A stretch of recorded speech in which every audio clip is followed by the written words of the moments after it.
नमस्कार, HSC मित्रा में आपका स्वागत है। आज हम बात करने वाले हैं एलोन वर्कर। जो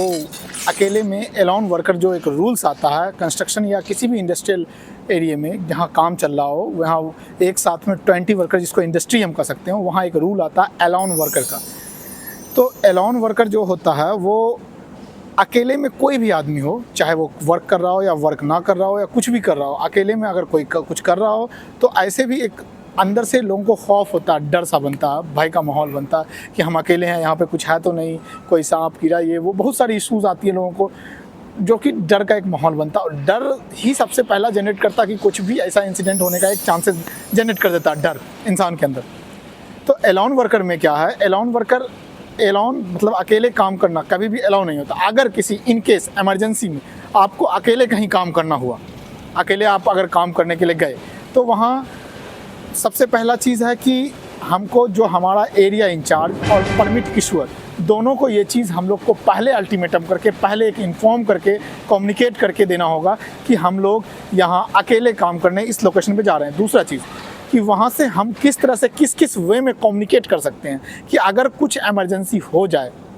इन केस कुछ अगर इमरजेंसी हो गया तो हम लोग किस तरह से वर्क अपने कम्युनिकेशन कर सकते हैं अपने सुपीरियर से, अपने इंचार्ज से या अपने परमिट इशूअर से कम्युनिकेट करके कोई इमरजेंसी हम किस तरह से ले सकते हैं। दूसरा स्टेप आता है, ये एक तो पहला स्टेप हो गया। दूसरा स्टेप आता है इसका कि हम जहां वर्क करने के लिए जा रहे हैं, जो एरिया लोकेशन में वर्क परफॉर्म करने जा रहे हैं, वो एरिया में किस किस तरह का ख़तरा है पहले से मौजूद, क्या क्या हो सकता है, उसका क्या क्या रिस्क फैक्टर है, उस चीज़ को हम लोग पहले फाइंड आउट करेंगे। फाइंड आउट करके उस चीज़ को मिनिमाइज़ करके फिर वहाँ वर्क करने के लिए जाएंगे। इन केस एमरजेंसी में हम जा रहे हैं, वहाँ क्या क्या खतरा, उसके रिगार्डिंग जो प्रिकॉशन हमको लेना, उसको भी पहले बिफोर प्लान करके फिर वहाँ हम काम करने के लिए जाएंगे, क्योंकि हमको पहले से मालूम है वहाँ हम अकेले वर्क करने के लिए जा रहे हैं। तो इस चीज़ को हम लोग आपस में या जो आपके परमिट इशूअर हो या आपके एरिया इंचार्ज, उनसे डिस्कस कर लेना कि क्या ऐसा इंसिडेंट वहाँ होने का चांसेस है। उस चीज़ को हम लोग रिड्यूस करके फिर वहाँ के लिए हम लोग वर्क करने के लिए अलाउ करते हैं, वहाँ वर्क करने के लिए जाते हैं। उसके बाद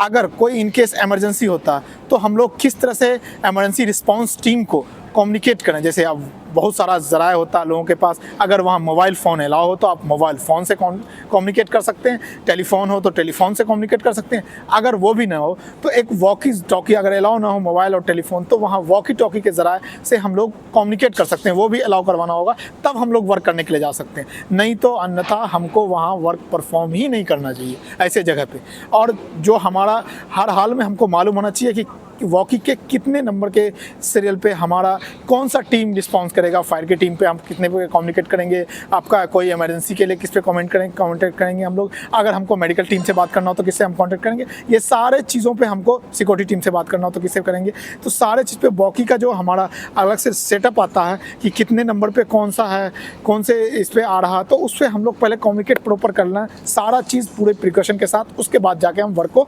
एग्जीक्यूट करेंगे तो हम लोग सेफ होके अच्छे तरीके से वर्क को एग्जीक्यूट कर पाएंगे। ये चीज़ हर जगह अप्लाई होता, लेकिन एलोन वर्कर में ये ज़्यादा हो जाता क्योंकि वहाँ पे कोई दूसरा आदमी उसको किसी भी तरीके के हेल्प के लिए उसके पास अवेलेबल नहीं होता। तो इसके लिए हमको और ज़्यादा अच्छे तरीके से वहाँ पे सेफ मैनर्स के साथ, सेफ माइंड, कूल माइंड के साथ अच्छे से वर्क को परफॉर्म करने के लिए ये सारे चीज़ों का ध्यान रखते हुए वहाँ पे वर्क परफॉर्म करना पड़ेगा। चलिए आज के वीडियो में इतना ही, फिर हम मिलते हैं नेक्स्ट वीडियो में, तब तक के लिए धन्यवाद।